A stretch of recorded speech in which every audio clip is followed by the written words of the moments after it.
You're watching TCC Eagles HD, and we're with head baseball coach Mike McLeod following the Eagles' 10-5 win over Pasco-Hernando in the regular season finale. Coach, you've made it to a bit of a finish line, at least for now, 45-8. Reflect on the season to date and everything your team has accomplished. I think when you start out a year, you set certain goals, and one of our goals this year was to try to get to the 40-win plateau, which we hadn't done in a while. And then, of course, the biggest goal was to win the conference. So we accomplished that. We wound up with 45 wins, and we won the conference championship, first time since '09.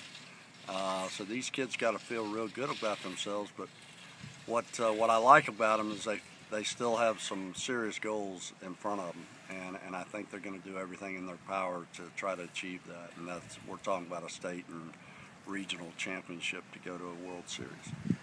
Now, what will you and the guys have to do over these next 10, 11 days to stay sharp and ready to jump right into it in Lakeland on the 10th? You know, Rob, I don't think there's a great formula for it. Ideally, you'd always like to play up until about 2 or 3 days before the tournament, but that's not possible with the rules being the way they are. So we'll continue to practice. We've got some exams coming up, so we'll take some days off so our kids can really get ready and do well on the finals.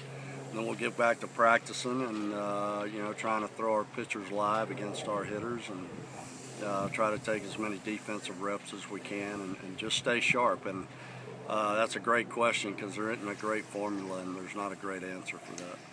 If you could pinpoint one or two things that has led to the team's success this season, what would it be?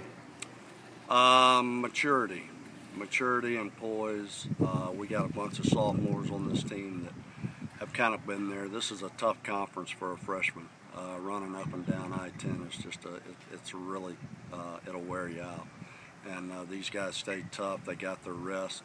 They believed in each other. They had great poise, great confidence, and they just kept grinding it out. It's a great group of guys.